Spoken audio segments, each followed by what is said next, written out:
From the Mixed Up Files of Mrs. Basil E. Frankweiler, Chapter 5. They had been gone from home for 3 days now. Claudia insisted on a fresh change of underwear every day. That was the way she had been brought up. She insisted for Jamie, too. No question about it, their laundry was becoming a problem. They had to get to a laundromat. That night they removed all their dirty clothes from their instrument cases and stuffed those that would fit into various pockets. Those that didn't fit, they wore.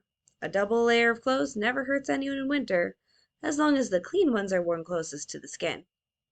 Saturday seemed like a good day for housekeeping chores. There would be no school groups for them to join. Claudia suggested that they eat both meals outside the museum. Jamie agreed. Claudia next suggested a real sit-down restaurant, with tablecloths on the tables and waiters to serve you. Jamie said no, with such force that Claudia didn't try to persuade him. From breakfast at the automat, they went to laundry at the laundromat. They emptied their pockets of underwear and removed the layer of soiled socks. No one stared. Someone before them probably had done the same thing sometime that week. They bought soap from a machine for 10 cents and deposited a quarter into the slot in the washer. Through the glass in the door, they watched their assorted clothing spill and splash over and over and around and around. Drying cost 10 cents for 10 minutes, but it took 20 cents worth of minutes to dry everything. When all was done, they were disappointed. All of it looked dismally gray, very unelegant. Claudia had thought that their white underwear should not have been washed with the red and navy blue socks, but she would not have considered asking for more money for anything as unglamorous as dirty socks. "Oh, well," she moaned, "at least they smell clean." Jamie said, "Let's go to the TV department of Bloomingdale's and watch TV." "Not today. We've got to work on the mystery of the statue all morning tomorrow, because tomorrow the museum doesn't open until 1 o'clock. Today we must learn all about the Renaissance and Michelangelo to prepare ourselves. We'll do research at the big library at 42nd Street. How about the TV department of Macy's instead? To the library, Sir James. Gimbel's library." They packed their gray-looking laundry back into their pockets and walked to the door of the laundromat. At the door, Claudia turned to Jamie and asked, "Can we—" Jamie didn't let her finish. "No, dear Lady Claudia. We have not the funds for taxis, buses, or subways. Shall we walk?" He extended his arm. Claudia placed her gloved fingertips on top of Jamie's mittened ones. Thus they began their long walk to the library. Once there, they asked the lady at the information booth where they could find books on Michelangelo. She directed them first to the children's room, but when the librarian there found out what they wanted to know, she advised them to go to the Donnell Branch Library on 53rd Street. Jamie hoped this would discourage Claudia, but it didn't. She didn't even seem to mind backtracking up Fifth Avenue. Her determination convinced Jamie that Saturday should be spent just this way. Once at the library, they examined the directory which told what was available where and when the library was open. In the downstairs art room, the librarian helped them find the books which Claudia selected from the card catalog. She even brought them some others. Claudia liked that part. She always enjoyed being waited on. Claudia began her studies, never doubting that she could become an authority that morning. She had neither pencil nor paper to make notes, and she knew she wouldn't have a lot of time to read. So she decided that she would simply remember everything, absolutely everything she read. Her net profit, therefore, would be as great as that of someone who read a great deal but remembered very little. Claudia showed the executive ability of a corporation president. She assigned Jamie to the task of looking through the books of photographs of Michelangelo's work to find pictures of Angel. She would do the reading. She glanced through several thick books with thin pages in tiny print. After reading 12 pages, she looked to the end to see how many more pages there were to go. More than 200. The book also had footnotes. She read a few more pages and then busied herself with studying some of Jamie's picture book. "You're supposed to do the reading."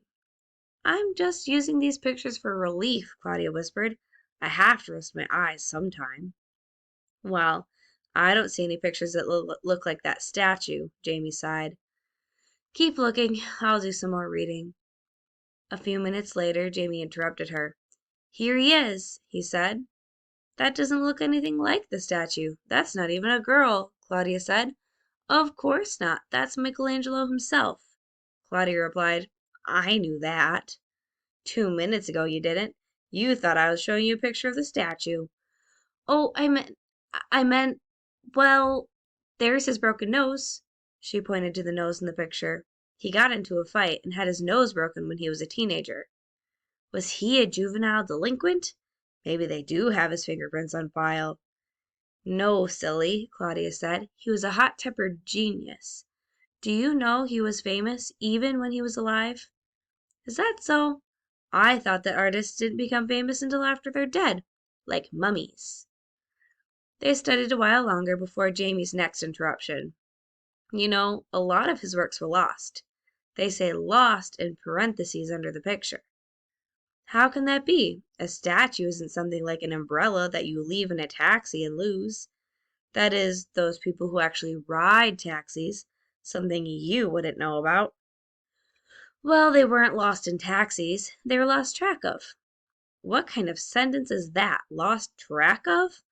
Oh, baloney. There are whole long books about the lost works of Michelangelo, picture works and sculpture works that people lost track of. Claudia softened. Is the little angel one of them? What's the difference between an angel and a cupid? Jamie inquired. Why? Claudia asked. Because there's a lost cupid for sure. Angels wear clothes and wings and are Christian. Cupids wear bows and arrows, and they are naked and pagan. What's pagan? Jamie asked. Boy or girl? How would I know? Claudia asked. You said they were naked. Well, pagan has nothing to do with that. It means worshipping idols instead of God. Oh, Jamie nodded. The statue in the museum is an angel. It's dressed and it's all together. I don't know yet if an angel was lost. Then he glanced over at his sister and muttered, track of. Claudia had begun her research, confident that a morning study would make her completely an expert. But Michelangelo had humbled her, and humility was not an emotion with which she felt comfortable. She was irritable. Jamie ended his research where Claudia had begun, very confident and happy. He felt that his morning had been well spent. He had seen a lot of pictures, and he had learned a lot about Pagan. He leaned back and yawned. He was becoming bored with pictures of David and Moses in the Sistine ceiling. He wanted to find clues. Already he knew enough to tell if Michelangelo had sculpted the little angel. All he needed was a chance to investigate, without the guards hurrying him. He would know, but would his opinion be accepted by the experts? I think we should find out how the experts decide whether or not the statue belongs to Michelangelo. That will be better than finding out about Michelangelo himself, Jamie said. I know how they find out. They gather evidence like sketches he did and diaries and records of sales. And they examine the statue to see what kind of tools were used and how they were used. Like no one living in the 15th century would use an electric drill. How come you didn't take art appreciation lessons with me? The summer before last? Yes, before school started. Well, the summer before last I had just finished the second half of first grade. So what? So baloney! It was all I could do to sound out the name of Dick and Jane's dog. Claudia had no answer for Jamie's logic. Besides, Jamie agreed with her. I guess it's better to look for clues. After all, we're doing something that none of the experts can do. Claudia's impatience surfaced. She had to pick a fight with Jamie. Don't be silly. They can read all the stuff too. There's certainly plenty of it. Oh, I don't mean that. I mean that we're living with the statue. You know what they always say. The only two ways to get to know someone are to live with them or play cards with them. Well, at least the little statue can't cheat at cards like someone else I know. Claudia, dear, I'm no angel, statue or otherwise. Claudia sighed. Okay, Sir James, let's go. And they did. As they were walking up the steps, Jamie spied a Hershey's almond bar still in its wrapper lying in the corner of the landing. He picked it up and tore open one corner. Was it bitten into? Asked Claudia. No, Jamie smiled. Want half? You better not touch it, Claudia warned. It's probably poisoned or filled with marijuana, so you'll eat it and come back either dead or a dope addict. Jamie is irritated. Couldn't it just happen to be that someone dropped it? I doubt that. Who would drop a whole candy bar and not know it? That's like leaving a statue in a taxi. Someone put it there on purpose. Someone who pushes dope. I read once that they feed dope and chocolates to little kids, and then the kids become dope addicts. Then these people sell them dope at very high prices, which they just can't help but buy because when you're addicted, you have to have your dope, high prices and all. And Jamie, we don't have that kind of money. Jamie said, "Oh well, bottoms up." He took a big bite of the candy, chewed and swallowed. Then he closed his eyes, leaned against the wall, and slid to the floor. Claudia stood with her mouth open, stunned. She was on the verge of screaming for help when Jamie opened his eyes and smiled. "It's delicious. Want a bite?" Claudia not only refused the bite, she also refused to talk to Jamie until they got to the restaurant. Lunch cheered her. She suggested that they play in Central Park for a while, and they did. They bought peanuts, chestnuts, and pretzels from the vendor outside the museum. They knew that since the museum opened late on Sunday, they would accumulate a lot of hunger before they got out. Their bulging pockets were now full of the staples of life, food and clothing. Jamie entered the men's room. He had arrived, as was his custom, shortly before the first bell rang, the bell that warned everyone that the museum would close in 5 minutes. He waited. The bell rang. He got into a booth. First bell, second bell. It was routine, just as boarding the school bus had once been routine. After the first day, they had learned that the staff worked from 9 a.m. to 5 p.m., a work schedule just like their father's. Routine, routine. The wait from 9 when the staff came until 10 when the public came seemed long. Claudia and Jamie had decided that the washrooms were good for the shorter evening wait, when the help left at the same time as the visitors. But the washrooms were less satisfactory for the long morning wait, especially after Jamie's close call that first morning. So from 8:45 until some safe time after 10 in the mornings was spent under various beds. They always checked for dust under the beds first. And for once Claudia's fussiness was not the reason. Reason was the reason. A dustless floor meant it had been cleaned very recently, and they stood less chance of being caught by a mop. Jamie stood in the toilet seat waiting. He leaned his head against the wall of the booth and braced himself for what would happen next. The guard would come in and make a quick check of his station. Jamie still felt a ping during that short inspection. That was the only part that still wasn't quite routine, and that's why he braced himself. Then the lights would be turned out. Jamie would wait 12 minutes, lag time Claudia called it, and emerge from hiding. Except the guard didn't come, and Jamie couldn't relax until after he felt that final ping. And the lights stayed on, stayed on. Jamie checked his watch 10 times within 5 minutes. He shook his arm and held up his watch to his ear. It was ticking slower than his heart and much more softly. What was wrong? They had caught Claudia. Now they would look for him. He'd pretend he didn't speak English. He wouldn't answer any questions. Then he heard the door open. Footsteps. More footsteps than usual. What was happening? The hardest part was that every corpuscle of Jamie's 9-year-old self was throbbing with readiness to run, and he had to bind up all that energy into a quiet lump. It was like trying to wrap a loose peck of potatoes into a neat four-cornered package. But he managed to freeze. He heard the voices of 2 men talking over the sound of water running in the sink. "I guess they expect even more tomorrow." "Yeah, Sundays are always jammed up anyway." "It'll be easier to move the people in and out of the Great Hall." "Yeah, 2 feet of marble. What do you figure it weighs?" "I don't know. Whatever it weighs, it has to be handled delicate, like it was a real angel." "Come on, they probably have the new pedestal ready. We can start."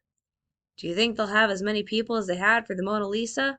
"Nah, the Mona Lisa was here for a short time only. Besides, it was the real McCoy."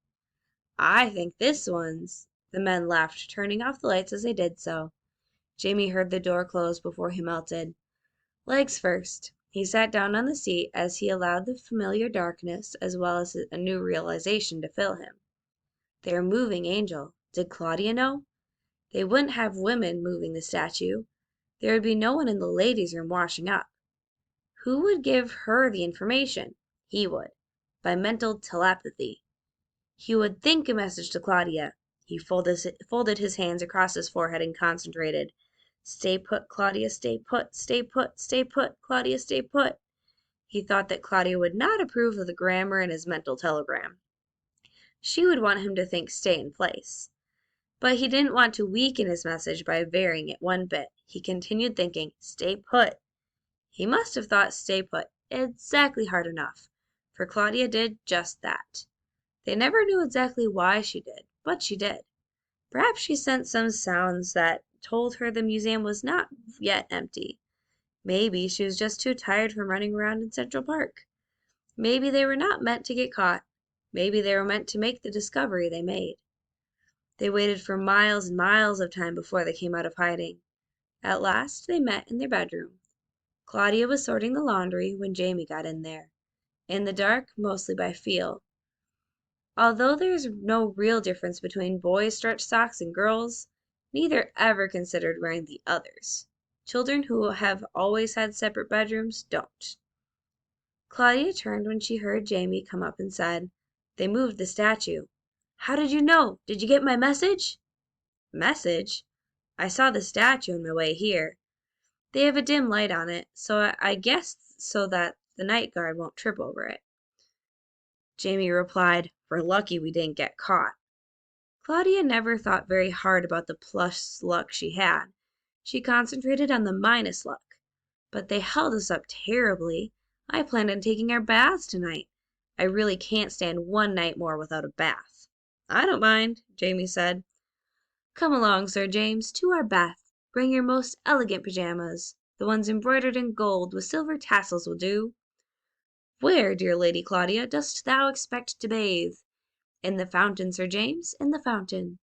Jamie extended his arm, which was draped with his striped flannel pajamas, and said, "Lady Claudia, I knew that sooner or later you would get me to that restaurant." It makes me furious to think I must explain that restaurant to you, Saxonburg. I'm going to make you take me to lunch there one day soon. I just this minute became determined to get you into the museum. You'll see later how I'm going to do it. Now about the restaurant. It's built around a gigantic fountain. Water in the fountains is sprayed from the dolphins sculptured in bronze. The dolphins appear to be leaping out of the water. On their backs are figures representing the arts, figures that look like water sprites. It is a joy to sit around that wonderful fountain and to snack petite fours and sip espresso coffee. I'll bet that you'd even forget your blasted ulcer while you ate there. Lady Claudia and Sir James quietly walked to the entrance of the restaurant. They easily climbed under the velvet rope that meant that the restaurant was closed to the public. Of course they were not the public. They shed their clothes and waded into the fountain. Claudia had taken powdered soap from the restroom. She had ground it into a paper towel that morning. Even though it was freezing cold, she enjoyed her bath. Jamie too enjoyed his bath, for a different reason. When he got into the pool, he found bumps in the bottom, smooth bumps. When he reached down to feel one, he found that it moved. He could even pick it up. He felt its cool roundness and splashed his way over to Claudia. "In come, Claudia, in come," he whispered. Claudia understood immediately and began to scoop up bumps that she had felt in the bottom of the fountain. The bumps were pennies and nickels people had pitched into the fountain to make a wish. At least 4 people had thrown in dimes, and 1 had tossed in a quarter. "Someone very rich must have tossed in this quarter," Jamie whispered. "Someone very poor," Claudia corrected. "Rich people only have penny wishes." Together they collected $2.87. They couldn't hold more in their hands.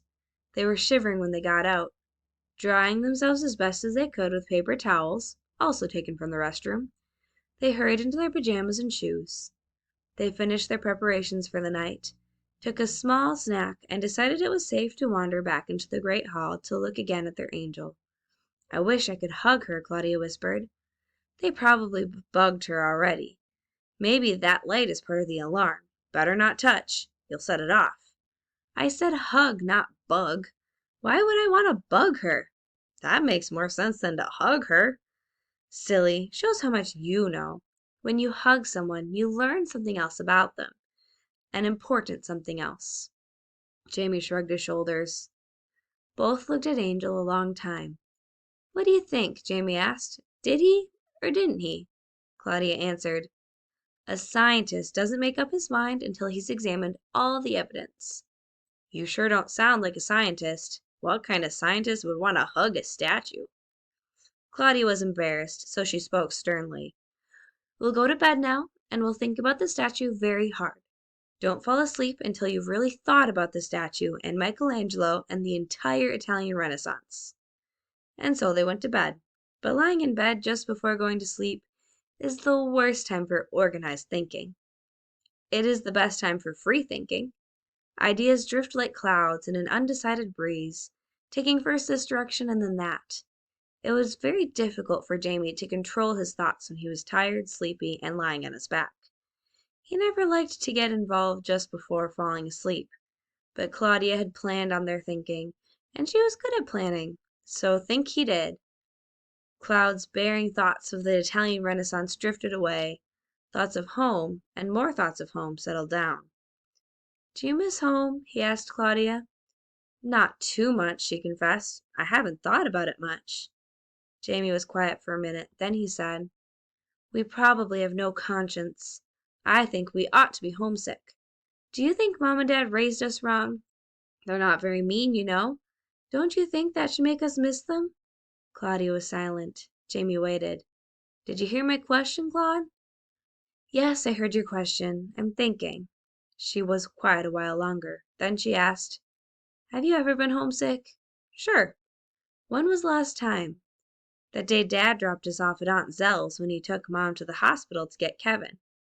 Me too, that day, Claudia admitted. But of course, I was much younger then. Why do you suppose we were homesick that day? We've been gone much longer than that now.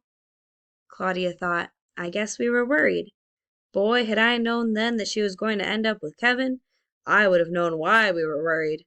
I remember you sucked your thumb and carried all around that old blanket the whole day. Aunt Zell kept trying to get the blanket away from you so that she could wash it. It stank. Jamie giggled. Yeah, I guess homesickness is like sucking your thumb. It's what happens when you're not very sure of yourself. Or not very well trained, Claudia added. Heaven knows we're well trained. Just look how nicely we've managed. It's really their fault if we're not homesick. Jamie was satisfied. Claudia was more. I'm glad you asked about homesickness, Jamie. Somehow, I feel older now. But of course, that's mostly because I've been the oldest child forever, and I'm extremely well adjusted. They went to sleep then. Michelangelo, Angel, and the entire Italian Renaissance waited for them until morning.